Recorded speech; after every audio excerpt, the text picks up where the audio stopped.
Should I continue? Actually, new parliament is there. My classmate,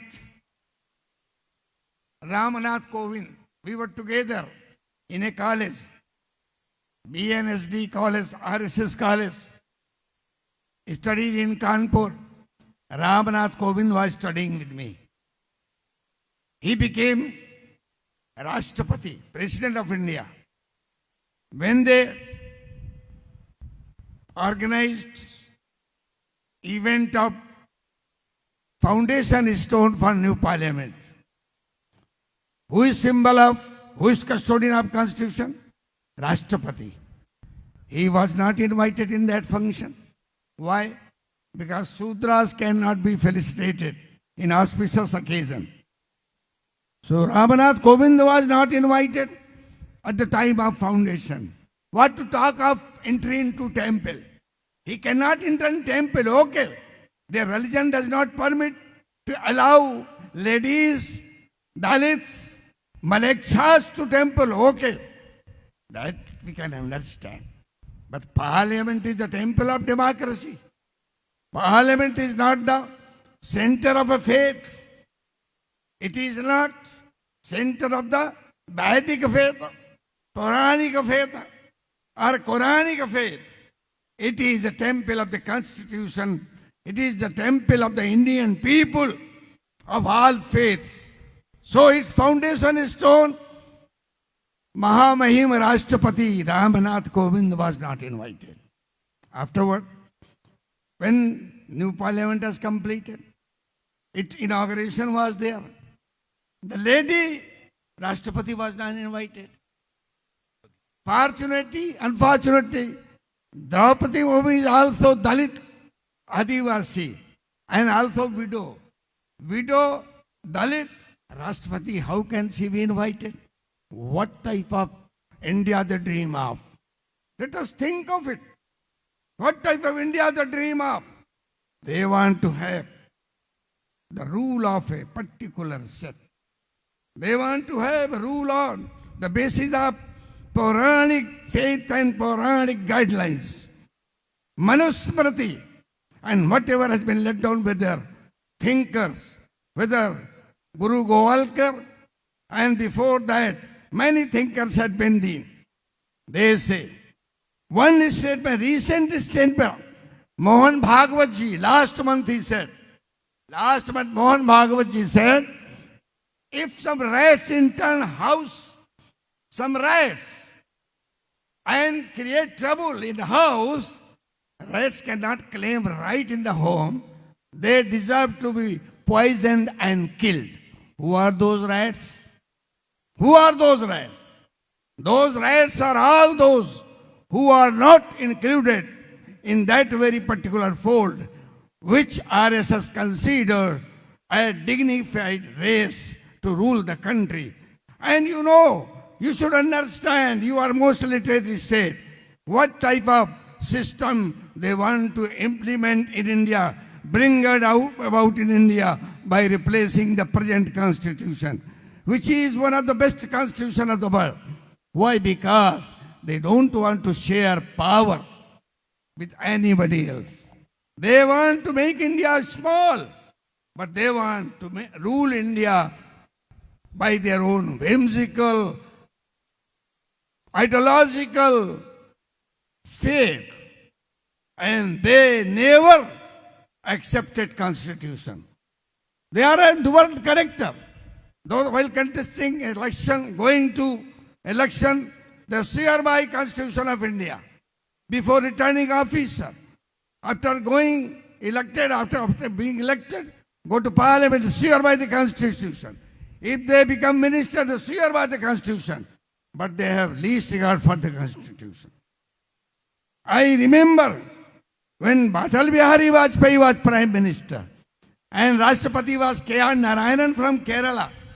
Rashtrapati ji from Kerala, Dalit Rashtrapati, but enlightened Rashtrapati. Atal Bihari Vajpayee ji formed a committee to get reviewed constitution. And he, after passing through, after taking this in a cabinet, sent letter to the Prime President of India that this committee is considering to review the Constitution. Some irrelevant, insignificant portions of Constitution will be deleted and some will be brought in, and the detailed review this committee will do. So naturally permission of the President is needed. What President responded, how he responded? He responded, it is not Constitution that failed, it is the leadership that has failed. And he rejected that very submission of the cabinet under Atal Bihari Vajpayee ji. That was the courageous, bold Rashtrapati, because that came from Kerala. രാജ്യത്തെ മതത്തിന്റെ പേരിൽ വിഭജിക്കുകയും രാജ്യമുയർത്തിപ്പിടിക്കുന്ന ഭരണഘടനാ മൂല്യങ്ങളെ ഇല്ലായ്മ ചെയ്യുകയും ചെയ്യുന്ന ഒരു വല്ലാത്ത കാലത്താണ് നാം ജീവിക്കുന്നത് എന്ന് നമ്മൾ മനസ്സിലാക്കുക. രാജ്യത്തിന്റെ ബഹുസ്വരതയെ നശിപ്പിച്ചുകൊണ്ട് ഒരു ഏകശിലാ രാജ്യത്തെ പകരം പ്രതിഷ്ഠിക്കാനുള്ള ആസൂത്രിതമായ ശ്രമമാണ് സംഘപരിവാർ നടത്തുന്നത് എന്ന് നിങ്ങൾ മനസ്സിലാക്കുക. ഞാൻ നിങ്ങളോട് ഒരു സംഭവം പങ്കുവെക്കാൻ ആഗ്രഹിക്കുകയാണ്. രാംനാഥ് കോവിന്ദ് എന്ന ഇന്ത്യയുടെ രാഷ്ട്രപതി, അദ്ദേഹം എൻ്റെ സഹപാഠിയാണ്. ഞാനും അദ്ദേഹവും RSSന്റെ ഒരു കോളേജിൽ ഒരുമിച്ച് പഠിച്ചതാണ്. അദ്ദേഹം ഇന്ത്യയുടെ രാഷ്ട്രപതിയായി അവരോധിതനായി. ഇന്ത്യൻ പാർലമെന്റിന്റെ ശിലാസ്ഥാപനം നടന്നപ്പോ ആ ചടങ്ങിലേക്ക് രാംനാഥ് കോവിന്ദിനെ ക്ഷണിച്ചില്ല. എന്തുകൊണ്ട് ക്ഷണിച്ചില്ല? അദ്ദേഹം താഴ്ന്ന ജാതിയിൽപ്പെട്ടവരാണ്, ക്ഷൂദ്രയിൽപ്പെട്ടവരാണ്. ബ്രാഹ്മണന്മാരും ജാതിയിൽ ഉയർന്നവരും മനുസ്മൃതിയിലെ ശ്രേണിയിൽ ഉന്നതരും പങ്കെടുക്കേണ്ട ചടങ്ങിൽ രാജ്യത്തിന്റെ പരമോന്നതമായ ഭരണഘടനാപരമായ ഏറ്റവും പ്രഥമ ഗണനീയമായ സ്ഥാനത്തുള്ള രാഷ്ട്രപതിക്ക് പോലും മനുസ്മൃതിയിൽ അധിഷ്ഠിതമായതിന്റെ പേരിൽ ആ ചടങ്ങിൽ നിന്ന് മാറി നിൽക്കേണ്ട ഒരു കാലഘട്ടത്തിലാണ് നാം ജീവിക്കുന്നത്. അവിടെയും തീർന്നില്ല. പാർലമെന്റിന്റെ സെന്ററിന്റെ ഉദ്ഘാടനം നടക്കുമ്പോ നാം ഒക്കെ പ്രതീക്ഷിച്ചു നമ്മുടെ രാഷ്ട്രപതി ദ്രൗപദി മുർമു അവരാണ് ഈ പരിപാടിയുടെ കസ്റ്റോഡിയൻ ലീഗലായി വരേണ്ടിയിരുന്നത്. പക്ഷേ അവരെ ആ പരിപാടിയിലേക്ക് ക്ഷണിച്ചില്ല. കാരണം മനുസ്മൃതി പ്രകാരം വിധവകൾക്കും ജാതിയിൽ താഴ്ന്നവർക്കും ക്ഷത്രിയന്മാരല്ലാത്തവർക്കും ഒന്നും ഇത്തരം ചടങ്ങുകളിൽ പങ്കെടുക്കാൻ കഴിയില്ല. അതുകൊണ്ട് രാഷ്ട്രപതിക്ക് പോലും, ഇന്ത്യയിലെ നിലവിലുള്ള രാഷ്ട്രപതിക്ക് പോലും കാഴ്ചക്കാരുടെ റോളിൽ നിൽക്കേണ്ട ഒരു മനസ്സിലാക്കുക. പഴയകാല RSSകാരുടെ വിഷന്തുപ്പുന്ന വിഷലിപ്തമായ ആശയങ്ങളെ നമുക്ക് അവഗണിക്കാം. ഇപ്പോൾ മോഹൻ ഭഗവത് ജി കഴിഞ്ഞ ദിവസമാണ് പറഞ്ഞത്, രാജ്യത്ത് നിങ്ങളുടെ വീട്ടിൽ ഒരു എലിയുടെ ശല്യമുണ്ടായാൽ നിങ്ങൾ അതിനെ നശിപ്പിക്കാൻ നിങ്ങൾ പോയിസൺ വെക്കും എന്ന പോലെ ഇന്ത്യയിലെ ആഭ്യന്തര ശത്രുക്കളെ നശിപ്പിക്കാൻ അങ്ങിങ്ങ് നടക്കുന്ന റയറ്റ്സുകൾ ആണ് ഈ കലാപങ്ങൾ എന്നാണ് വളരെ മൈന്യൂട്ടായി അദ്ദേഹം അതിനെ വിശേഷിപ്പിച്ചത് എന്ന് നിങ്ങൾ മനസ്സിലാക്കേണ്ടതുണ്ട്. എ ബി വാജ്പേയി ഇന്ത്യയുടെ പ്രധാനമന്ത്രിയായിരിക്കുന്ന സമയത്താണ് കേരളത്തിൽ നിന്നുള്ള പ്രതിഭാധനനായ KR നാരായണൻ ഇന്ത്യയുടെ രാഷ്ട്രപതിയായിരിക്കുന്ന സമയത്ത് ഭരണഘടനയെ കുറിച്ച് ഭേദഗതി ചെയ്യുന്നതിന് വേണ്ടി, ഭരണഘടനയിലെ കോൺസ്റ്റിറ്റ്യൂഷൻ അമെൻമെന്റ് നടത്തുന്നതിന് വേണ്ടി ഒരു കമ്മിറ്റിയെ നിയമിച്ചു. ആ കമ്മിറ്റിയെ നിയമിച്ച് ഭരണഘടനയുടെ റിവ്യൂ നടത്തുന്നതിന് വേണ്ടി ഒരു കമ്മിറ്റിയെ നിയമിച്ചു. ആ കമ്മിറ്റി അത് പഠനം നടത്തി കമ്മിറ്റി റിപ്പോർട്ട് രാഷ്ട്രപതിക്ക് കൊടുത്തപ്പോ KR നാരായണൻ എന്ന പ്രബുദ്ധനായ കേരളത്തിൽ നിന്ന് പോയ ദലിതനായ പിന്നാക്ക വിഭാഗത്തിൽ ജനിച്ച ഒരാൾ നൽകിയ മറുപടിയുണ്ട്. ഞാൻ നിങ്ങളുടെ റിപ്പോർട്ട് പഠിച്ചു. പ്രശ്നങ്ങളുള്ളത് ഭരണഘടനയ്ക്കല്ല, ലോകത്തിലെ ഏറ്റവും മൂല്യവത്തായ, ഏറ്റവും അകക്കാമ്പുള്ള, ആത്മാവുള്ളത് ഇന്ത്യൻ ഭരണഘടനക്കാണ്. ഭരണഘടനയുടേതല്ല വിഷയം നിങ്ങൾ നടത്തുന്ന ഭരണകൂടത്തിൻ്റെതാണ്. അതുകൊണ്ട് നിങ്ങളുടെ നിലപാടുകളാണ് മാറ്റേണ്ടത് എന്ന് അദ്ദേഹം പറയുകയുണ്ടായി. Respected sisters, dear brothers, this election is a very, very important election. Very, very important election. I am here to share my concern with you. How it is important. If you want to save democratic system in India, if you want to protect Indian secular democracy, if you want to see bright future of our Indian coming generations, if you want to allow Indian citizens to exist, have a coexistence and maintain unity in diversity, we have to arise. We have to arise and resolve to defeat fascist forces throughout the country. I am very much confident that Kerala people will not allow the account of BJP to open. But we have to be conscious. We have to be aware of the people, political leaders who have no credibility. Their credibility we have to judge. For last 10 years in Parliament, they brought in amendment in IT Act, ED Act, CBI Act, NIA Act. And those MPs from Kerala, 18 MPs from Kerala, what was their role in the debate while the Home Minister, Parliamentary Affairs Minister was introducing amendment? What was the purpose of those amendments? The purpose was to take away the rights of the state governments. It is again the spirit of the Constitution. Indian Constitution envisages the rule of India by Indian Union government. But their term is the central government. Power centralized, a few hands in Delhi. All rights of the states to be taken away and make states as local body governments.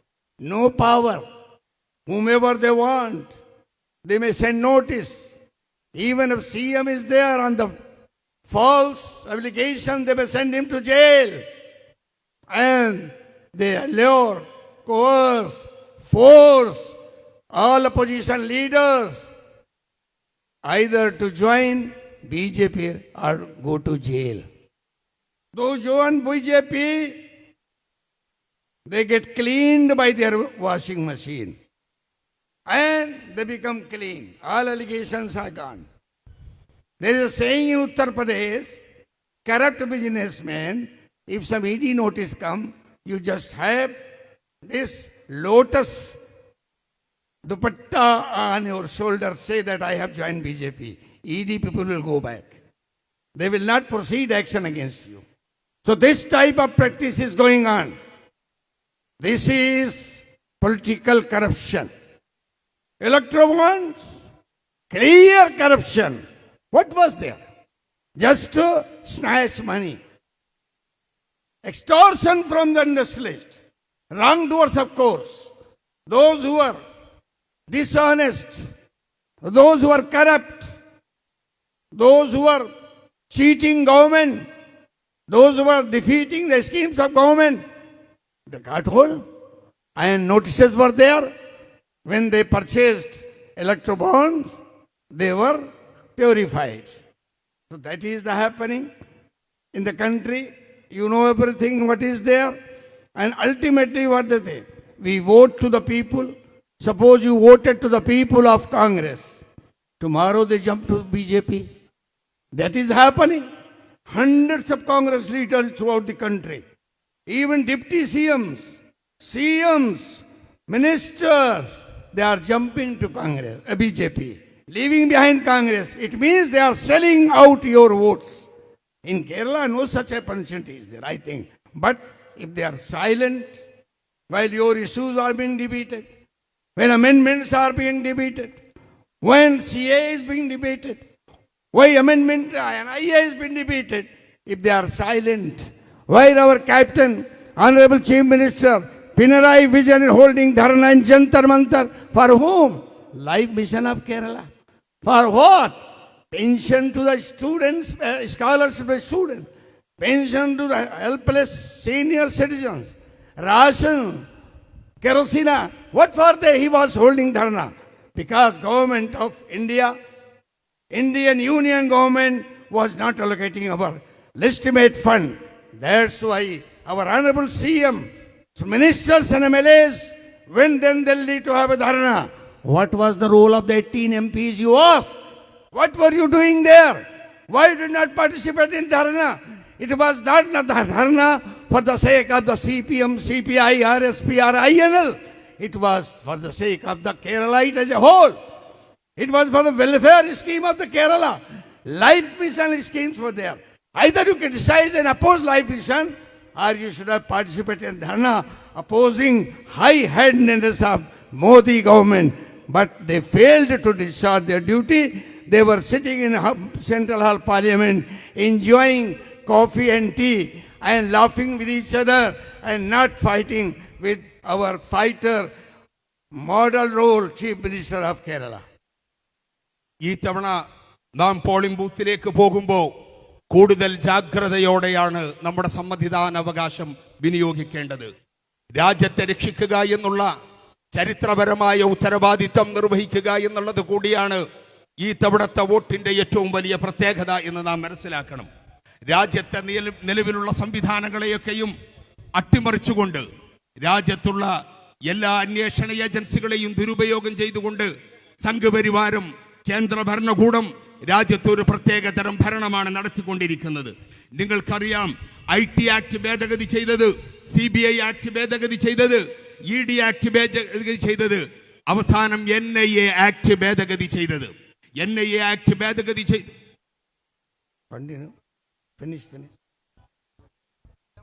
CM is coming. Now you continue. Finish. Yes. രാജ്യത്ത് NIA act നിലവിൽ വന്ന സമയത്ത് NIA ആക്ടിന്റെ ഭേദഗതി അവതരിപ്പിച്ചുകൊണ്ട് ഇന്ത്യയിലെ പാർലമെന്റിൽ ഇന്ത്യയുടെ ആഭ്യന്തരമന്ത്രി അമിത്ഷാ ബില്ല് പൈലറ്റ് ചെയ്തുകൊണ്ട് പാർലമെന്റിൽ നടത്തിയ പ്രസംഗം നിങ്ങൾ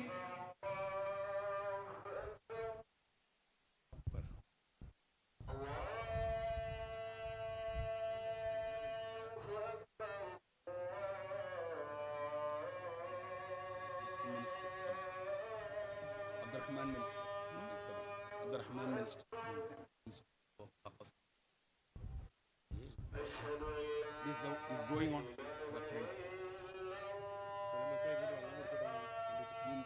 Take the water.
I will not continue.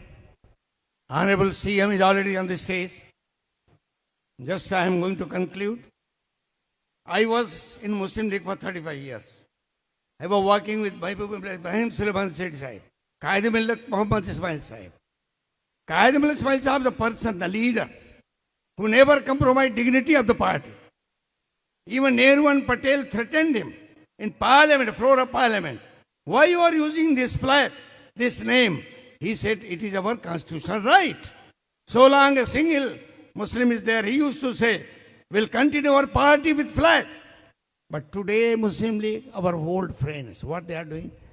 If they cannot protect the dignity of their flag, they are being dictated to wrap their flags. Even in Manapuram, where they can take flag with a head on to face the fascists. So they do not deserve to be tested. Because their bosses, the Congress, they have a very notorious history of betrayal. Congress history is the history of betrayal. So we, being enlightened, aware, politically aware, voters of Kerala will have to reverse the number. Now, if you want to protect Constitution, of course you want. So you have to send all 20 member of Parliament of LDF to protect Indian Constitution, secular fabric of Indian society. Thank you. I appeal all of you to vote LDF candidate on 26th morning. And I appeal sisters, don't provide breakfast to your male in your home, those who are voters. You just suggest them, instruct them, your son's younger brother, go first, vote, then come and share breakfast here at home. Thank you very much. രാജ്യത്ത് ED അമെൻമെന്റും NIA act ഭേദഗതിയുമൊക്കെ Indian പാർലമെന്റിൽ അവതരിപ്പിച്ചത് നമ്മൾ കണ്ടതാണ്. ഇന്ത്യയിലെ പാർലമെന്റിൽ കേന്ദ്ര ആഭ്യന്തരമന്ത്രി ഈ ബില്ല് പൈലറ്റ് ചെയ്തുകൊണ്ട് അദ്ദേഹം പറഞ്ഞു, ഈ ബില്ല് ഞാനിതാ ഇവിടെ പൈലറ്റ് ചെയ്യുന്നു.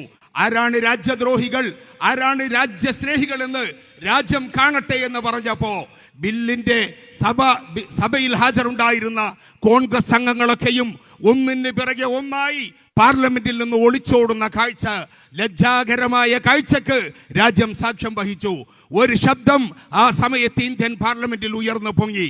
കേരളത്തിൽ നിന്ന് പോയ LDFന്റെ കമ്മ്യൂണിസ്റ്റുകാരനായ AM ആരിഫ് എഴുന്നേറ്റ് നിന്ന് പറഞ്ഞു, നിങ്ങൾ അവതരിപ്പിക്കുന്ന ഈ ബില്ല് രാജ്യവിരുദ്ധമാണ്, രാജ്യം ഉയർത്തിപ്പിടിക്കുന്ന ഫെഡറൽ മൂല്യങ്ങൾക്കെതിരാണ്, രാജ്യത്തിന്റെ ഭരണഘടനയ്ക്കെതിരാണ്, അതുകൊണ്ട് ഞാൻ ഈ ബില്ലിനെ എതിർക്കുന്നു എന്ന ശബ്ദം അവിടെ മുഴങ്ങിയത് AM ആരിഫിലൂടെയാണ്. നാം ആലോചിക്കണം, വോട്ടിങ്ങിന് പോകുമ്പോൾ നാം ഇവിടെ നിന്ന് തെരഞ്ഞെടുത്ത് പോയ 18 ആളുകളുടെ റോൾ എന്തായിരുന്നു എന്ന് നാം മനസ്സിലാക്കണം. കേരളം വല്ലാത്ത പ്രയാസങ്ങളിലൂടെയാണ് കടന്നുപോയത്.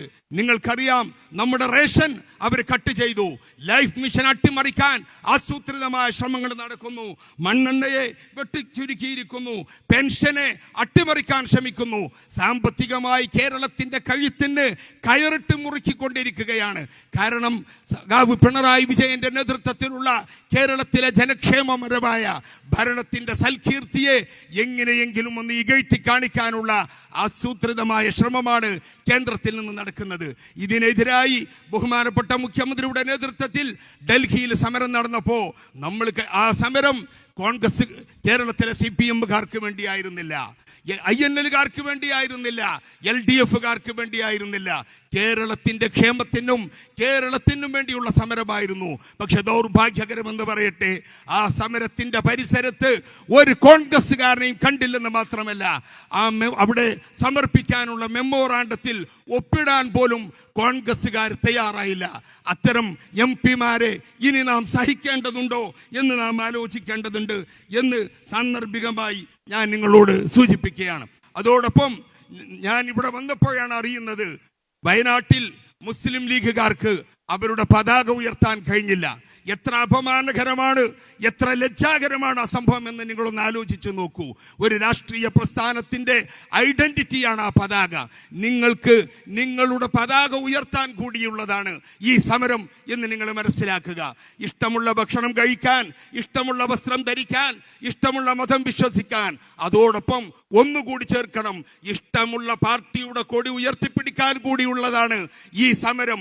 അതിന് നിങ്ങളുടെ വോട്ടുകൾ LDF സ്ഥാനാർത്ഥികൾക്ക് അരിവാൾ ചുറ്റിക നക്ഷത്രത്തിലും അവരുടേതായ തിരഞ്ഞെടുപ്പ് ചിഹ്നങ്ങളിലും വോട്ട് ചെയ്ത് നമ്മുടെ സ്ഥാനാർത്ഥികളെ വിജയിപ്പിച്ചുകൊണ്ട് മതനിരപേക്ഷ പോരാട്ടത്തിന് കരുത്ത് പകരാൻ നിങ്ങൾ ഉണ്ടാവണമെന്ന് മാത്രം അഭ്യർത്ഥിച്ചുകൊണ്ട് ഉപസംഹരിക്കുന്നു. ജയ് LDF.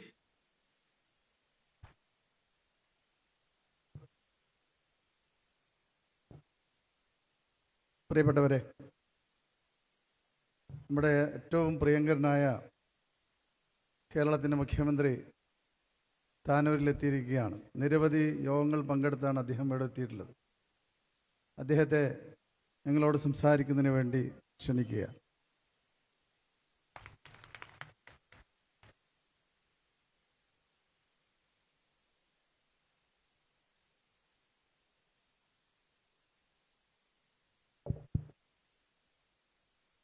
സഖാക്കളെ, സഹോദരി സഹോദരന്മാരെ,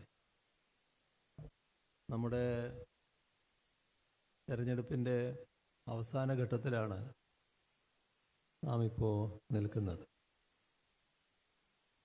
തെരഞ്ഞെടുപ്പുമായി ബന്ധപ്പെട്ട എല്ലാ കാര്യങ്ങളും രാജ്യത്തെ ജനങ്ങൾക്ക് നല്ല നിലക്ക് ബോധ്യമായ ഒരു കാലമാണിത്. നമ്മുടെ രാഷ്ട്രത്തിൻ്റെ സംരക്ഷണം, അതാണ് ഈ തെരഞ്ഞെടുപ്പിൽ ഉയരുന്ന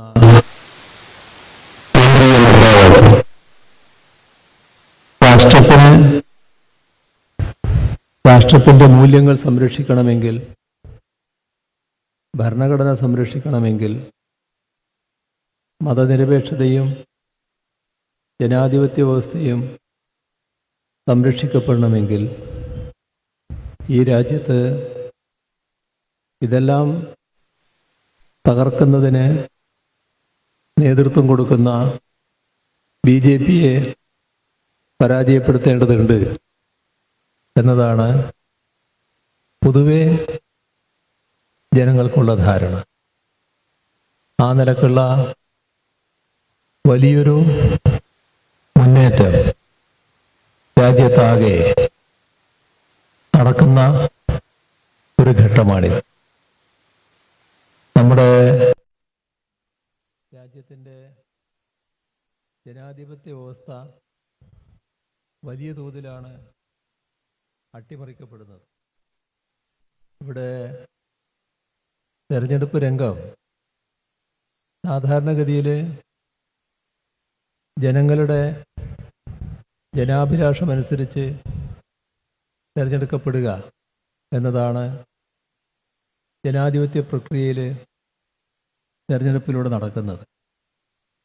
എന്നാൽ അത് പൂർണ്ണമായും അട്ടിമറിക്കാനുള്ള നീക്കമാണ് BJP നടത്തിയത് എന്നത് നമുക്കേവർക്കും അറിയാവുന്ന കാര്യമാണ്. അതാണ് ഇലക്ടറൽ ബോണ്ട് എന്ന വലിയ അഴിമതിയിലൂടെ BJP ശ്രമിച്ചത്. ഇലക്ടറൽ ബോണ്ട് വൻതോതിൽ തിരഞ്ഞെടുപ്പ് രംഗത്തെ പണക്കൊഴുപ്പിലൂടെ സ്വാധീനിക്കുന്നതിനു വേണ്ടിയുള്ള നീക്കത്തിൻ്റെ ഭാഗമായിരുന്നു. നാം കാണേണ്ടത്, ഇതിൻ്റെ ഭാഗമായി BJP 8,251 കോടി രൂപയാണ് സമാഹരിച്ചത്, പുറത്തു വന്ന കണക്കുകളനുസരിച്ച്. അപ്പോൾ എത്ര വലിയ അട്ടിമറിക്കാണ് BJP ശ്രമിച്ചത്, ഏതെല്ലാം രീതിയിലുള്ള അഴിമതി ഇതിൻ്റെ ഭാഗമായി അരങ്ങേറി എന്നതും നാം ഗൗരവമായി കാണേണ്ടതായിട്ടുണ്ട്. ഈ അഴിമതി ഇലക്ട്രൽ ബോണ്ട് സിസ്റ്റം അത് കൃത്യമായും അഴിമതിയാണ് എന്ന് രാജ്യത്തിന് മുന്നിൽ നിലപാടെടുത്തത് ഇടതുപക്ഷ പാർട്ടികൾ മാത്രമാണ്. അതിനകത്ത് ഈ ഇലക്ട്രൽ ബോണ്ട് സിസ്റ്റം ഭരണഘടനാ വിരുദ്ധമാണ് എന്ന് പറഞ്ഞുകൊണ്ട് സുപ്രീം കോടതിയെ സമീപിക്കാനും CPIM തയ്യാറായി. നമുക്കറിയാം, നമ്മുടെ രാജ്യത്തെ കോൺഗ്രസ് ഇതിനെ എതിർത്തില്ല എന്ന് മാത്രമല്ല, നമുക്കും കിട്ടണം പണം എന്ന നിലപാടെടുത്ത് ആ ഇലക്ട്രൽ ബോണ്ടിലൂടെ പണം സമാഹരിച്ച് വെക്കുകയാണ് ചെയ്തത്. 8,250 കോടി നമ്മുടെ രാജ്യം ഭരിക്കുന്ന BJP സ്വന്തമാക്കിയപ്പോൾ കോൺഗ്രസ് മോശമല്ലാതെ 1952 കോടി അവരും സ്വന്തമാക്കുകയുണ്ടായി. എന്തൊരു നാണക്കേടാണെന്ന് നോക്കണം. അഴിമതിയുടെ ഭാഗമായുള്ള ഒരു സമ്പ്രദായത്തിൽ അതിലൂടെ പണം സമാഹരിക്കാൻ തങ്ങൾക്ക് ഒരു മടിയുമില്ല എന്നതാണ് ഇവിടെ കണ്ട വസ്തുത. ഈ കാര്യത്തിൽ തത്വാധിഷ്ഠിതമായ നിലപാട് ഇടതുപക്ഷത്തിന് മാത്രമാണ് സ്വീകരിക്കാൻ കഴിഞ്ഞത്. അതിൻ്റെ ഭാഗമായി കൊടുത്ത കേസിൽ അവസാനം സുപ്രീം കോടതിയുടെ വിധി വന്നു. ആ വിധി അനുസരിച്ച് നമ്മുടെ രാജ്യത്ത് ഈ സമ്പ്രദായം ഭരണഘടനാ വിരുദ്ധമാണ് എന്ന് വിധിക്കുകയും അതിൻ്റെ എല്ലാ വിവരങ്ങളും പുറത്തു വിടണമെന്ന് കോടതി കൽപ്പിക്കുകയും ചെയ്തു. പക്ഷേ അപ്പോഴും അതിന് തടയിടാനാണ് ഗവൺമെൻറ് ശ്രമിച്ചത്. സ്റ്റേറ്റ് ബാങ്ക് ഓഫ് ഇന്ത്യയാണ് ഇതിൻ്റെ കസ്റ്റോഡിയൻ. സ്റ്റേറ്റ് ബാങ്ക് ഓഫ് ഇന്ത്യയിലൂടെ ഈ വിവരങ്ങൾ പുറത്തു പറയാതിരിക്കുന്നതിനുള്ള വലിയ ശ്രമം ഗവൺമെൻറ് നടത്തി. പക്ഷേ നല്ല ദൃഢതയോടെയുള്ള സമീപനം സുപ്രീം കോടതി സ്വീകരിച്ചപ്പോൾ എല്ലാ കണക്കുകളും പുറത്തു പറയേണ്ടി വന്നു. അവസാനം മാത്രമാണ് ആ കണക്ക് പുറത്തു വരുന്ന കോഡ് നൽകുന്നതിന് സ്റ്റേറ്റ് ബാങ്ക് തയ്യാറായത്. ഇപ്പോൾ നാടിൻ്റെ മുന്നിൽ അഴിമതിയുടെ ചിത്രം വ്യക്തമായിരിക്കുന്നു. ഈ ചിത്രം പുറത്തു വന്നപ്പോൾ ഒരു പേര് എല്ലാവരും പ്രത്യേകമായി ശ്രദ്ധിക്കുകയുണ്ടായി. അത് നമ്മുടെ രാജ്യത്തെ റിയൽ എസ്റ്റേറ്റ് മേഖലയിലെ ഒരു ഭീമൻ DLF എന്ന ഒരു കമ്പനി, അതുമായി ബന്ധപ്പെട്ട പ്രശ്നങ്ങൾ. ആ DLFനെതിരെ സാധാരണഗതിയിലുള്ള ഒരു കേസുമായി ED രംഗപ്രവേശനം ചെയ്തു. ഹരിയാനയിലായിരുന്നു കേസ്. അതിൽ അഴിമതിയും വഞ്ചനയും ഈ മേഖലയിൽ ഇവർ DLF നടത്തിയെന്നതാണ് കേസായി വന്നത്. ഇത് 2018 തന്നെ അത്തരമൊരു കേസെടുത്തെങ്കിൽ പിന്നീട് നാം കണ്ടത് BJP സർക്കാർ തന്നെ ആ DLF നിയമവിരുദ്ധമായി ഒന്നും നടത്തിയില്ല എന്ന് പറയുന്നതാണ്. നിയമവിരുദ്ധമായി ഒന്നും നടത്തിയില്ല എന്ന് പറയുന്നതിന് ഇടയാക്കിയത് എന്താണ്? അപ്പോഴേക്കും ഈ കമ്പനി ഈ വർഷങ്ങളിൽ 2018 ശേഷം 2022 വരെയുള്ള വർഷങ്ങളെടുത്താൽ ആകെ 170 കോടി രൂപ ഈ ഇലക്ട്രൽ ബോണ്ട് ഇനത്തിൽ BJPക്ക് നൽകിക്കഴിഞ്ഞു. അപ്പോൾ ഏതെല്ലാം തരത്തിലുള്ള അഴിമതിയാണ് നടത്തുന്നത് എന്നാണ് നാം കാണേണ്ടത്. ആദ്യം ഇത്തരത്തിലുള്ള വ്യവസായികൾക്ക് നേരെ കേസെടുക്കുക, എന്നിട്ട് ആ വ്യവസായിയുടെ മേലെ സമ്മർദ്ദം ചെലുത്തുക, അതിൻ്റെ ഭാഗമായി പണം ഈടാക്കുക. 170 കോടി രൂപ ഒരു സ്ഥാപനത്തിൽ നിന്ന് തന്നെ കുറച്ച് വർഷങ്ങളായി ഇലക്ട്രൽ ബോണ്ട് എന്ന വക സമാഹരിക്കുക. അത്രയും പണം കിട്ടിയപ്പോൾ നിയമവിരുദ്ധമായി ഒന്നുമില്ല എന്ന് വിശദീകരണം കൊടുക്കുകയാണ്.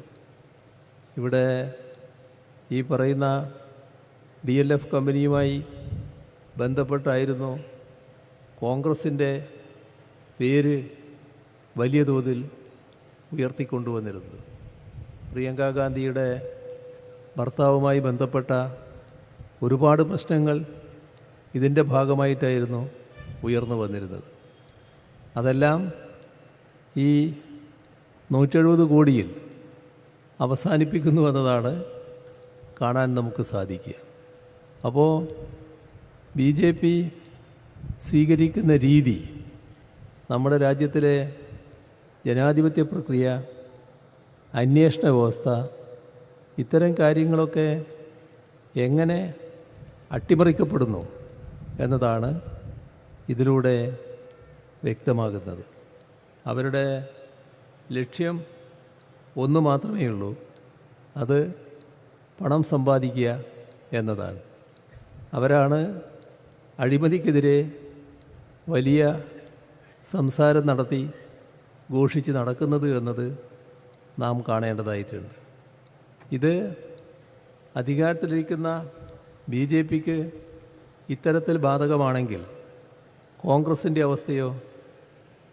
കോൺഗ്രസും ഇതേ രീതിയിൽ തന്നെ ചില നടപടികൾ സ്വീകരിച്ചതായി കാണാൻ നമുക്ക് സാധിക്കും.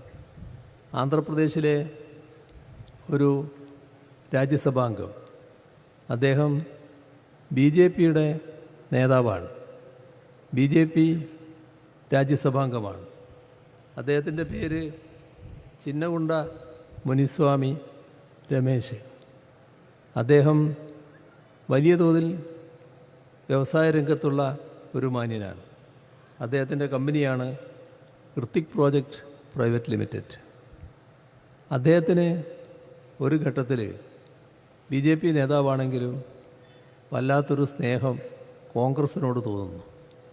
കോൺഗ്രസ്സിന് കുറച്ച് പൈസ കൊടുക്കാൻ അദ്ദേഹം തീരുമാനിക്കുന്നു. അതിൻ്റെ ഭാഗമായി 30 കോടി രൂപ ഈ ഇലക്ട്രൽ ബോണ്ട് വഴി കോൺഗ്രസ്സിന് എത്തിക്കുന്നു.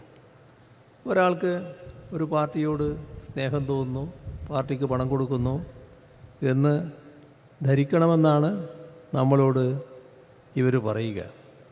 പക്ഷേ സാധാരണ ഇല്ലാത്തൊരു സ്നേഹം ഈ BJP നേതാവിന് ഉണ്ടാകാൻ എന്താണ് കാരണം?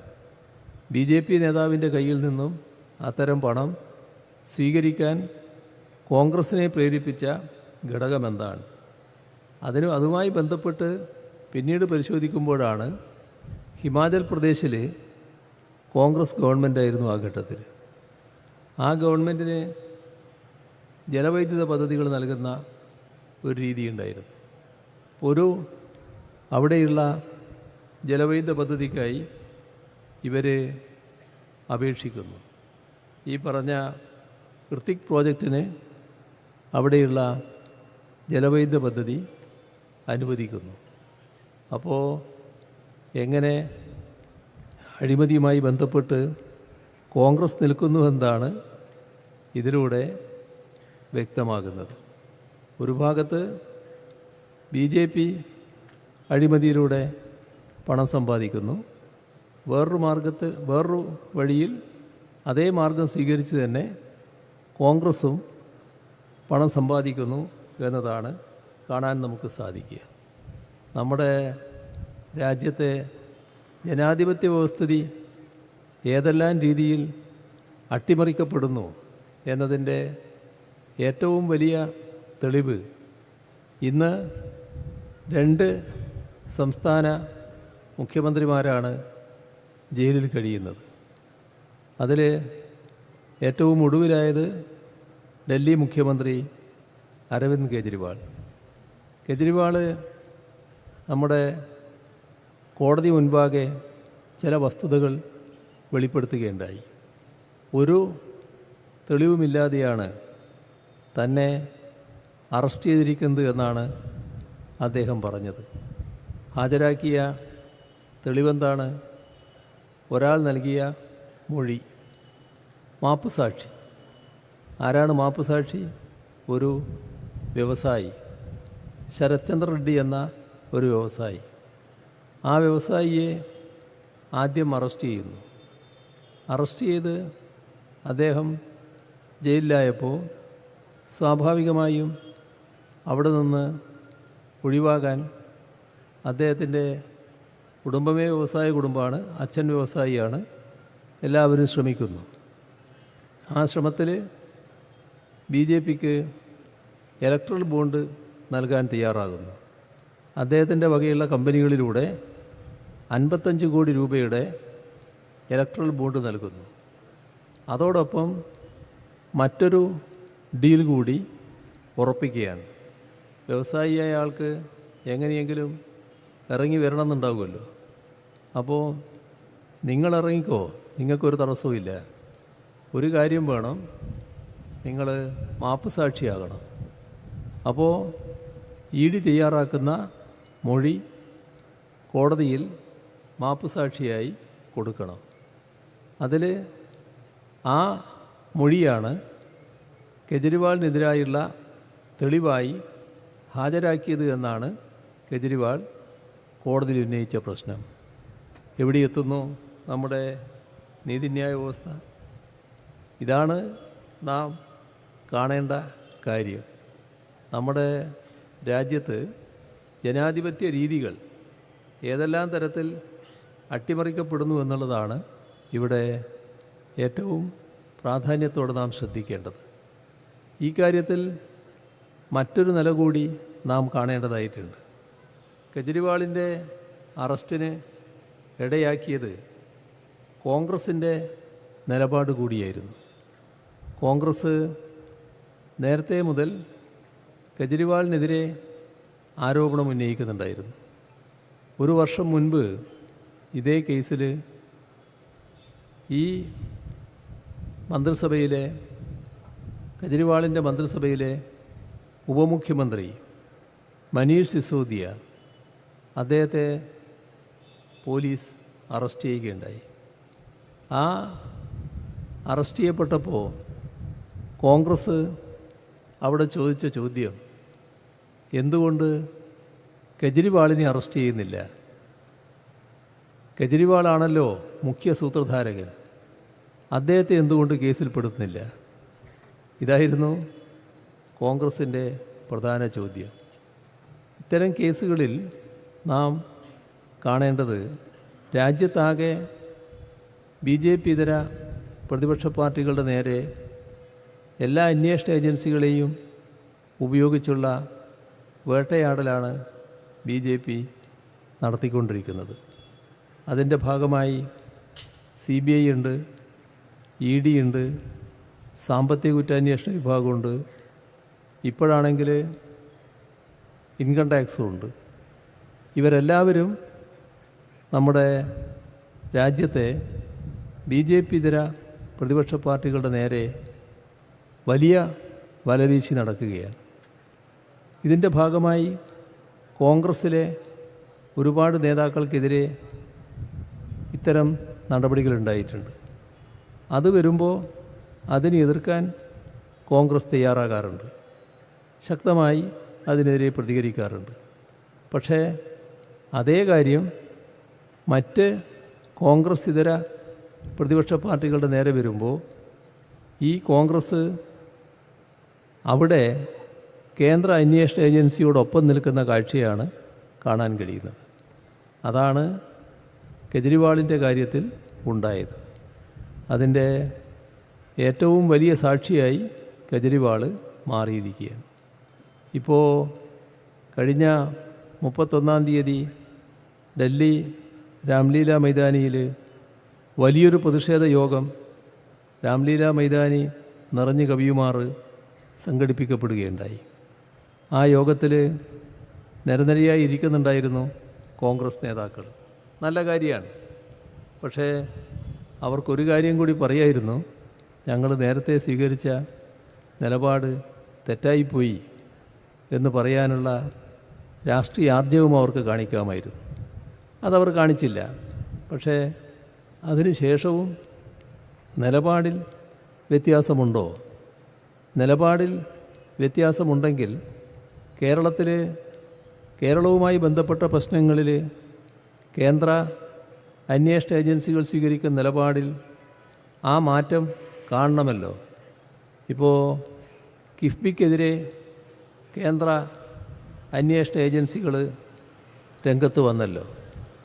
കിഫ്ബി എന്ത് തെറ്റാണ് ചെയ്തത്? കിഫ്ബി ചെയ്തത് എന്താണെന്ന് എല്ലാവർക്കും അറിയാലോ. നമ്മുടെ നാടിൻ്റെ വികസനം ശരിയായ രീതിയിൽ നടക്കണമെങ്കിൽ അതിന് ആവശ്യമായ പണം വേണം. ആ പണം നൽകാനുള്ള ശേഷി നമ്മുടെ സംസ്ഥാന ഖജനാവിനില്ല. സംസ്ഥാന ബജറ്റിനെ മാത്രം ആശ്രയിച്ച് കേരളത്തിൻ്റെ വികസനം, ആവശ്യമായ വികസനം അതേ രീതിയിൽ നടത്താനാവില്ല. അപ്പോൾ നമുക്ക് വേറൊരു സാമ്പത്തിക സ്രോതസ്സ് കണ്ടെത്തേണ്ടതുണ്ടായിരുന്നു. അതിനാണ് 2016 LDF സർക്കാർ നമ്മുടെ കേരളത്തിൽ കിഫ്ബിയെ പുനർജീവിപ്പിച്ചത്. അതിലൂടെ 50,000 കോടി രൂപയുടെ വികസന പദ്ധതികൾ നടപ്പാക്കാനാണ് ഈ കാലയളവിൽ ഉദ്ദേശിക്കുന്നത് എന്ന് സർക്കാർ വ്യക്തമാക്കുകയുണ്ടായി. പറഞ്ഞത് 50,000 കോടിയാണെങ്കിലും 2021 പൂർത്തിയാകുമ്പോൾ അതിലൂടെ ഏറ്റെടുത്തത് 62,000 കോടി രൂപയുടെ പദ്ധതികളായിരുന്നു. ഇതെല്ലാം നമ്മുടെ അനുഭവത്തിലുള്ളതാണല്ലോ. ഇപ്പോഴാണെങ്കിൽ അത് 62-ൽ നിന്ന് ഉയർന്ന് 82,000 കോടി രൂപയിൽ എത്തി നിൽക്കുകയാണ്. എവിടെ തിരിഞ്ഞു നോക്കിയാലും കിഫ്ബിയുടെ സാക്ഷ്യപത്രങ്ങളായി സ്കൂളുകൾ, ആശുപത്രികൾ, റോഡുകൾ, പാലങ്ങൾ, ഓവർബ്രിഡ്ജുകൾ, നിരവധി പദ്ധതികൾ എല്ലാം നമുക്ക് കാണാൻ കഴിയുമല്ലോ. നമ്മുടെ തീരദേശ ഹൈവേ, മലയോര ഹൈവേ, ഇങ്ങനെയുള്ള കാര്യങ്ങൾക്കെല്ലാം മാത്രമല്ല നാഷണൽ ഹൈവേ ഇവിടെ നടപ്പാക്കുന്നതിന് ഭൂമി ഏറ്റെടുക്കാൻ അതിന് ഒരു ഭാഗം സംസ്ഥാന സർക്കാർ വഹിക്കണമെന്ന് പറഞ്ഞപ്പോൾ 5,600 കോടി രൂപ സംസ്ഥാന സർക്കാർ നൽകിയത് ഈ കിഫ്ബിയിൽ നിന്ന് പണമെടുത്തുകൊണ്ടാണ്. ഇതെല്ലാം നമ്മുടെ നാടിൻ്റെ വികസനത്തിന് വേണ്ടിയാണല്ലോ. അപ്പോൾ നാടിൻ്റെ വികസനം അങ്ങനെ നടന്നുകൂടാ എന്ന വാശിയാണ് കേന്ദ്ര ഗവൺമെൻറ്റിനുള്ളത്. അതും നമ്മൾ കാണേണ്ടതാണ്. അതിൻ്റെ ഭാഗമായാണ് കിഫ്ബിക്കെതിരെയുള്ള കേന്ദ്ര അന്വേഷണ ഏജൻസിയുടെ നീക്കം. എന്തിനെതിരെയാണ് അന്വേഷണം നടക്കുന്നത്? കിഫ്ബി ഡൽഹി ആസ്ഥാനമായ മസാല ബോണ്ട് വാങ്ങിയെന്നാണ്. മസാല ബോണ്ടെന്ന് പറയുന്നത് ഒരു ദിവസം ഒരാളങ്ങ് ചെന്ന് ഇത്ര കോടി രൂപയുടെ ബോണ്ട് വേണമെന്ന് പറഞ്ഞാൽ ബോണ്ട് കൊടുക്കുന്നതല്ല. അതിനൊരുപാട് നടപടിക്രമങ്ങൾ പാലിക്കേണ്ടതുണ്ട്. ആ നടപടിക്രമങ്ങളിൽ ഏറ്റവും പ്രധാനം റിസർവ് ബാങ്ക് ഓഫ് ഇന്ത്യയുടെ അനുമതിയാണ്. ഒട്ടേറെ അനുമതികൾ വേണം. ആ സകല അനുമതിയും വാങ്ങിയതിന് ശേഷമാണ് കിഫ്ബി മസാല ബോണ്ട് വാങ്ങുന്നതിന് പോകുന്നത്. കാണേണ്ട കാര്യം കിഫ്ബിയുടെ സാമ്പത്തിക വിശ്വാസ്യത അത്ര വലുതാണ്. അതുകൊണ്ടാണ് യഥാർത്ഥത്തിൽ കേരളത്തിന് മസാല ബോണ്ട് അനുവദിച്ച് കിട്ടുന്നത്. ഇപ്പോൾ കേരളം പോലൊരു സംസ്ഥാനത്തിന് ഈ മസാല ബോണ്ട് വാങ്ങാൻ കഴിഞ്ഞു എന്നത് വലിയ യശസ്സുള്ളൊരു കാര്യമാണ്. അതിനെ ആ രീതിയിലാണ് യഥാർത്ഥത്തിൽ കാണേണ്ടത്. അത് മറ്റു തരത്തിൽ ദുർവ്യാഖ്യാനം നടത്തി അതിനെതിരെ എന്തെങ്കിലും ചെയ്യാൻ പറ്റുമെന്നാണ്. എന്ത് ചെയ്യാനാണ്? സാധാരണ നിലക്ക് ഇതിന് അനുമതി കൊടുക്കേണ്ടത് റിസർവ് ബാങ്കാണ്. റിസർവ് ബാങ്കിൻ്റെ അനുമതിയോടെയാണ് എല്ലാ കാര്യങ്ങളും നടന്നത്. ഈ പണം വാങ്ങിക്കഴിഞ്ഞാൽ എന്തിന് ചെലവിടുന്നു എന്ന കാര്യം സാധാരണ നിലക്ക് റിസർവ് ബാങ്കിനെ അറിയിക്കണം. ഓരോ ഘട്ടത്തിലും അത് അറിയിച്ചിട്ടുണ്ട്. മസാല ബോണ്ടിന് നിശ്ചിത അവധിയുണ്ട്. ആ അവധിക്കുള്ളിൽ അതുമായി ബന്ധപ്പെട്ട എല്ലാ പണവും തിരിച്ചടച്ചും കഴിഞ്ഞിട്ടുണ്ട്.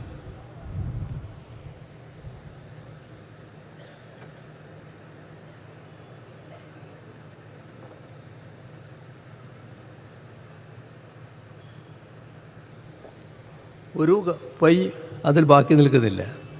എല്ലാ കാര്യങ്ങളും കൃത്യമായി നടന്നു കഴിഞ്ഞു. പിന്നെ എന്താണ് ഇവർക്ക് അന്വേഷിക്കാനുള്ളത്? ഏത് കാര്യത്തെക്കുറിച്ചാണ് അന്വേഷിക്കാനുള്ളത്? അപ്പോൾ അതുമായി ബന്ധപ്പെട്ട് അന്വേഷണ ഏജൻസി പുറപ്പെട്ടപ്പോൾ അതിൽ കിഫ്ബി തന്നെ വ്യക്തമാക്കി, ഇതെല്ലാം ഞങ്ങളുടെ ബോർഡാണ് ചെയ്യുന്നത്. ബോർഡെന്ന് പറഞ്ഞാൽ ഇന്ത്യയിലെ സാമ്പത്തിക രംഗത്തെ അതിപ്രഗത്ഭരായ വ്യക്തികൾ ഉൾക്കൊള്ളുന്ന ബോർഡാണ്. അവരുടെ വ്യക്തിത്വത്തെ ആർക്കും ചോദ്യം ചെയ്യാൻ കഴിയുന്നതല്ല. ആ തരത്തിലുള്ള വ്യക്തികളാണ്. അവരുൾക്കൊള്ളുന്ന ബോർഡാണ് ഈ കാര്യങ്ങൾ നിർവഹിക്കുന്നത്. അതുമായി ബന്ധപ്പെട്ട് അന്ന് ധനമന്ത്രിയുടെ ചുമതല വഹിച്ച സഖാവ് തോമസ് ഐസക്കിനെതിരെ നോട്ടീസ് അയക്കാൻ പുറപ്പെട്ടു. എന്തൊരു അന്യായമായ നീക്കമാണ്! അതിനാണല്ലോ കോടതി ചോദിച്ചത്, ഹൈക്കോടതി ചോദിച്ചത്, എന്താണ് നിങ്ങൾക്ക് ഇത്ര ധൃതി എന്ന്. സാധാരണഗതിയിൽ സ്വീകരിക്കാൻ പാടില്ലാത്ത നടപടി സ്വീകരിച്ചുകൊണ്ടല്ലേ അങ്ങനെ ഒരു ചോദ്യം വന്നത്.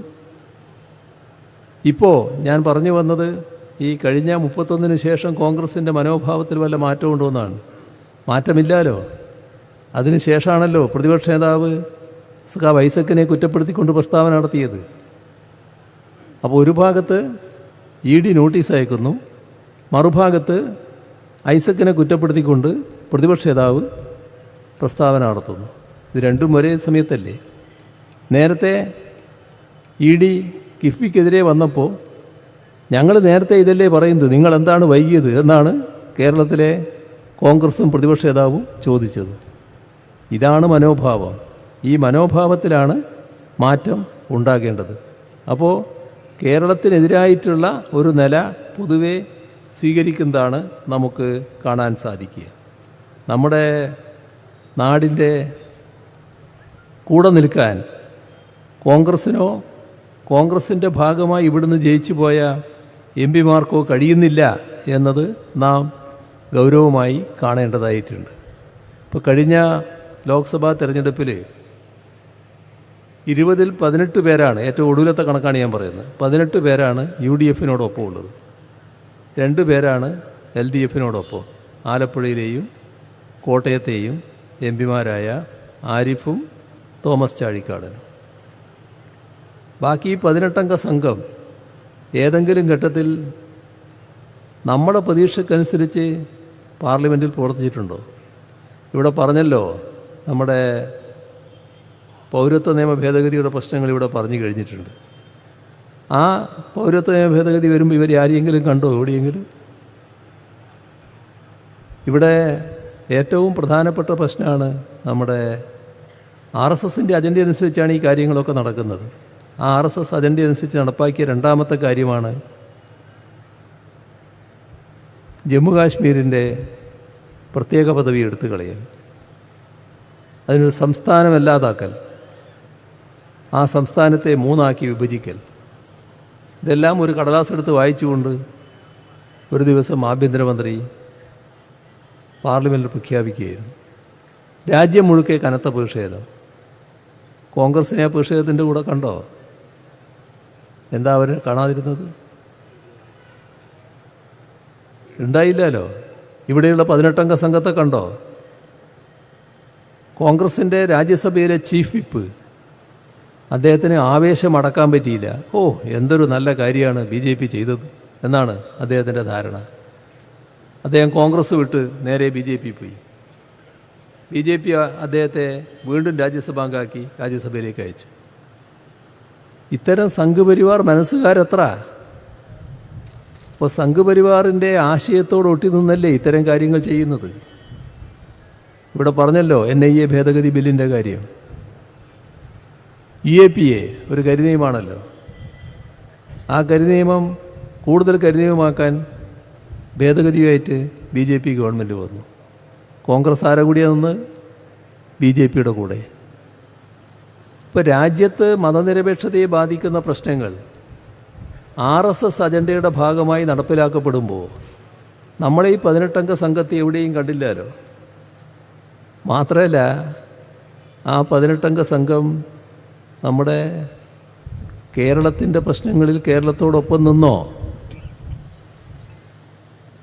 ഇപ്പോൾ പ്രധാനമന്ത്രി നരേന്ദ്രമോദി ഇവിടെ വന്ന് പ്രസ്താവിച്ചിരിക്കുകയാണ്, നമ്മുടെ കേരളത്തെ വല്ലാതെ വികസിപ്പിക്കുമെന്ന്. എങ്ങനെ വിശ്വസിക്കും ആളുകൾ? ഒരാപൽക്കാലത്തല്ലേ ശരിയായ സഹായം ചെയ്യേണ്ടത്? ആ ആപൽഘട്ടം നമുക്ക് നിരവധി ഘട്ടങ്ങളുണ്ടായല്ലോ. നൂറ്റാണ്ടിലെ മഹാപ്രളയം കേരളത്തെ എറിയുന്നു. സഹായിച്ചോ നിങ്ങൾ? സഹായിക്കാൻ തയ്യാറായോ? സഹായിക്കാൻ തയ്യാറായവരെ അതിനനുവദിച്ചോ? എന്തെല്ലാം നിഷേധാത്മക സമീപനങ്ങളാണ് സ്വീകരിച്ചിരുന്നത്? ഇതെല്ലാം നമ്മുടെ ദുരനുഭവത്തിൽപ്പെട്ടതല്ലേ? കേരളത്തിന് അർഹതപ്പെട്ടത് എന്തെങ്കിലും തന്നോ? ഇപ്പോൾ കേരളത്തിന് ആരോഗ്യ മേഖലയിലെ പ്രത്യേകത ലോകം അംഗീകരിക്കുന്നതാണല്ലോ. പക്ഷെ ഇതേവരെ എയിംസ് ഇവിടെയുണ്ടോ? All India institute of medical sciences. എന്താണ് കാര്യം? ഈ പ്രധാനമന്ത്രിയുടെ അടുത്ത് എത്ര തവണ ചെന്നതാണ്? കേരളത്തോടൊരു പ്രത്യേക മനോഭാവത്തോടെയല്ലേ നിങ്ങൾ പെരുമാറുന്നത്? നിങ്ങളെ കേരളം സ്വീകരിക്കുന്നില്ല, BJPയെ. എന്തുകൊണ്ട്? കേരളം ഒരു പ്രത്യേക നാടാണല്ലോ. ജാതിഭേദവും മതദ്വേഷവും ഏതുമില്ലാതെ സർവരും സോദരത്വേന വാഴുന്നൊരു നാടാണിത്. ആ നാട്ടിൽ വിദ്വേഷത്തിൻ്റെ പ്രത്യയശാസ്ത്രത്തിന് അംഗീകാരം കിട്ടില്ല. അതുകൊണ്ടാണ് BJPയെ സ്വീകരിക്കാത്തത്. BJPയെ സ്വീകരിക്കാത്തതിന് നാടിനെയും ജനങ്ങളെയും വെറുത്തിട്ട് കാര്യമുണ്ടോ? അതിന് പക തീർക്കാൻ പുറപ്പെടാവുമോ? അതല്ലേ നിങ്ങളുടെ ഭാഗത്തുണ്ടായത്? ആ പകയോടെയല്ലേ നിങ്ങൾ ഇതേവരെ സമീപിച്ചത്? ആ നിങ്ങൾ പറയുന്ന കാര്യം എങ്ങനെ ആൾ മുഖവിലക്കെടുക്കും? ഇവിടെ നിങ്ങൾ പറഞ്ഞു സുപ്രീം കോടതിയിൽ നിന്ന് കനത്ത തിരിച്ചടി സംസ്ഥാന സർക്കാരിന് ഏറ്റുവന്നു. പ്രധാനമന്ത്രി എന്ന നിലക്ക് പറയാൻ പറ്റുന്നൊരു കാര്യമാണോ പറഞ്ഞത്? ഇതെല്ലാം എല്ലാവർക്കും അറിയാവുന്ന കാര്യമല്ലേ? അങ്ങനെ അറിയാവുന്ന കാര്യം പച്ചയായി മറ്റൊരു രീതിയിൽ പ്രധാനമന്ത്രി സ്ഥാനത്തിരിക്കുന്ന ഒരാൾ പറയാമോ? എന്താ അറിയാവുന്ന കാര്യം എന്ന് ഞാൻ പറയുന്നത്?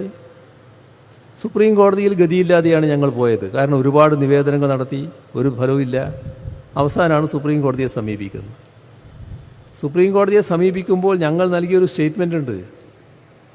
അതിൽ പറഞ്ഞു 7 വർഷം കൊണ്ട് കേരളത്തിന് ലഭിക്കേണ്ടിയിരുന്ന 1,07,500 കോടിയിൽ പരം രൂപയാണ് കേന്ദ്ര സർക്കാർ നിഷേധിച്ചത്.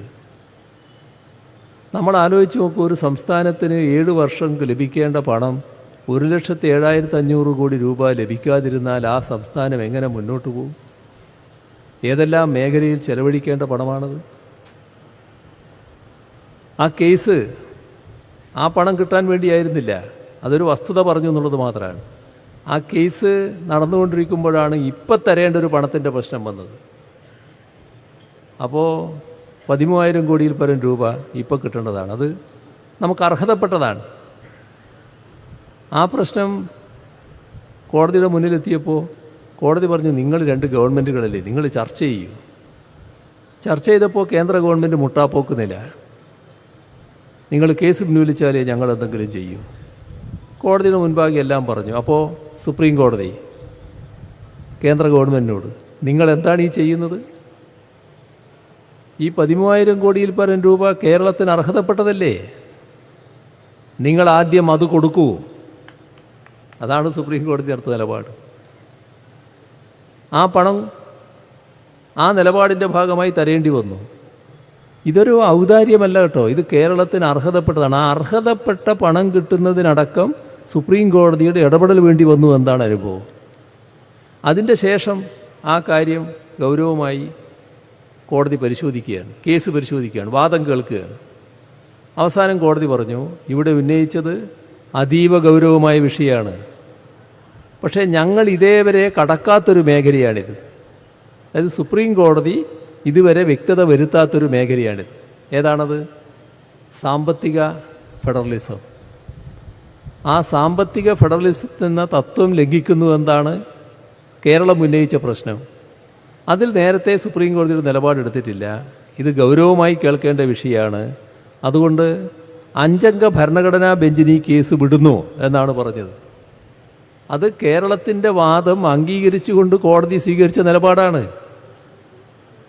അതിനെക്കുറിച്ച് ഇങ്ങനെ വക്രീകരിച്ച് പ്രധാനമന്ത്രി സ്ഥാനത്തിരിക്കുന്നയാൾ പറയാൻ പാടുണ്ടോ? ഇതൊരു ഭാഗം. ഈ ഘട്ടത്തിലൊക്കെ നമ്മുടെ ഈ 18 അംഗ സംഘം ചെയ്തതെന്താ? ഏതെങ്കിലും ഘട്ടത്തിൽ കേരളത്തിന് വേണ്ടി ശബ്ദിച്ചോ? എല്ലാ ഘട്ടത്തിലും BJP ഗവൺമെൻറ് ന്യായമായിരുന്നു പറഞ്ഞുകൊണ്ടിരുന്നത്. ആ 18 അംഗ സംഘം എല്ലാവരും ഒരേപോലെയാണ് നിന്നത് കേട്ടോ, ഒരു വ്യത്യാസം ഉണ്ടായിട്ടില്ല. അതിൽ കോൺഗ്രസ് ആയാലും ലീഗായാലും എല്ലാം ഒരേ നിലപാടാണ് സ്വീകരിച്ചു പോയത്. അതാണ് നാം കാണേണ്ടത്. കേരളത്തിന് വേണ്ടി ശബ്ദിച്ചോ? BJPക്ക് കേരളത്തോട് വിരോധപരമായ സമീപനമുണ്ട്, അത് നമുക്കറിയാം. നിങ്ങൾക്കെന്താണ് പ്രശ്നം? ഒരനുഭവം ഞാൻ പറയാം. ഞങ്ങൾ പാർലമെൻറ്റ് സമ്മേളനത്തിന് മുൻപ് MP-മാരുടെ യോഗം വിളിച്ചു ചേർക്കും. 2 തവണ ഇവരോട് ആവശ്യപ്പെട്ടു, നിങ്ങൾ ഒന്നിച്ച് സംയുക്തമായി ധനമന്ത്രിയെ കാണണം. കണക്കുകളെല്ലാം പറഞ്ഞു, ഇത് കാര്യങ്ങൾ അവരോട് അവതരിപ്പിക്കണം. സമ്മതിച്ചു. പക്ഷേ നിവേദനത്തിൽ ഒപ്പിടാൻ തയ്യാറായില്ല ആദ്യത്തെ തവണ. 2ാമത്തെ തവണ നിവേദനമായിട്ട് ചെന്നപ്പോൾ പറഞ്ഞു, ഒപ്പിടാം, പക്ഷേ ഒരു വാചകം എഴുതണം. കേരളത്തിലെ സർക്കാരിൻ്റെ കെടുകാര്യസ്ഥയാണ് ഇതിനെല്ലാം ഇടയാക്കിയത് എന്ന് എഴുതണം. എങ്ങനെയുണ്ട്? നമ്മൾ കൊടുക്കുന്ന നിവേദനം എന്താ? കേന്ദ്രം കേരളത്തോട് അവഗണന കാണിക്കുന്നു, കേന്ദ്രം കേരളത്തോട് വിവേചനം കാണിക്കുന്നു. എന്നിട്ട് അതിൽ പറയുക, ഇതൊന്നും നിങ്ങളുടെ കുഴപ്പം കൊണ്ടല്ല, ഞങ്ങളുടെ സംസ്ഥാനത്തൊരു സർക്കാരുണ്ട്, ആ സർക്കാർ കാണിക്കുന്ന പിടിപ്പുകേട് കൊണ്ടാണ് ഇതെല്ലാം സംഭവിച്ചിട്ടുള്ളത്. എങ്ങനെയുണ്ട്?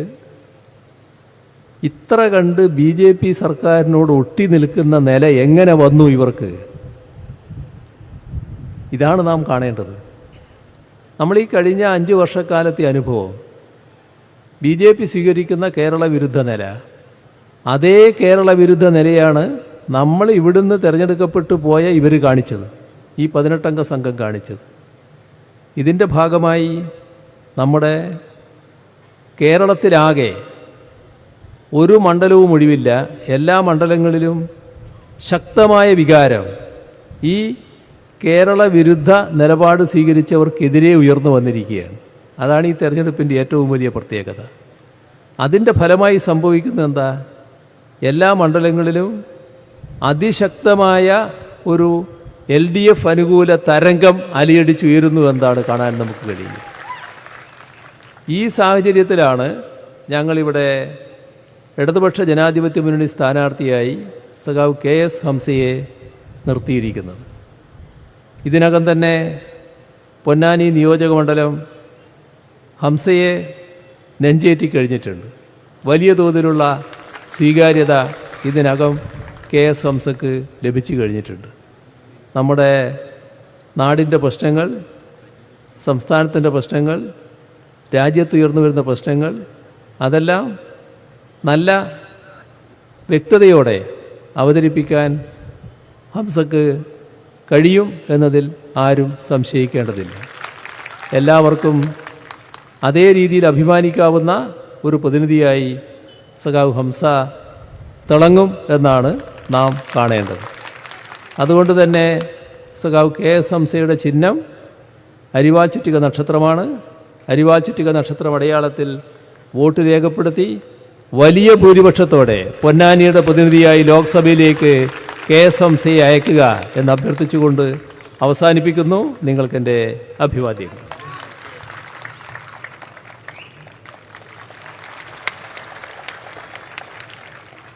ശരി.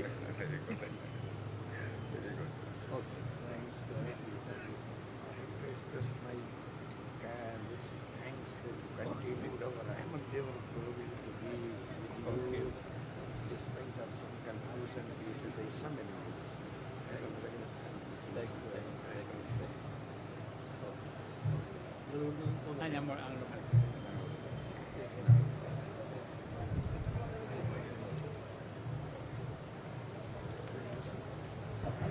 ബഹുമാനപ്പെട്ട സ്ഥാനാർത്ഥി വോട്ട് അഭ്യർത്ഥിച്ചുകൊണ്ട് സംസാരിക്കുന്നു.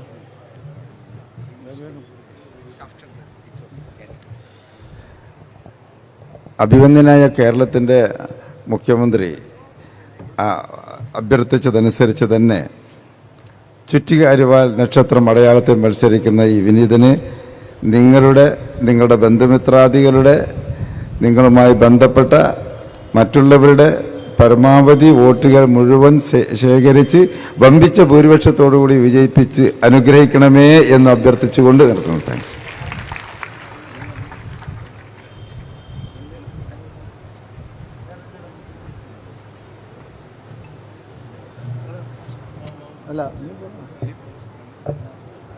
നന്ദി രേഖപ്പെടുത്തുന്നതിന് വേണ്ടി LDF ചെയർമാനെ ക്ഷണിക്കുക. പ്രിയമുള്ളവരെ, നമ്മുടെ ഈ പരിപാടി ഉദ്ഘാടനം ചെയ്ത ആദരണീയനായ കേരളത്തിൻ്റെ മുഖ്യമന്ത്രി, അതുപോലെ INL-ൻ്റെ സംസ്ഥാന പ്രസിഡന്റ് മുഹമ്മദ് സുലൈമാൻ, ആദരണീയനായ നമ്മുടെ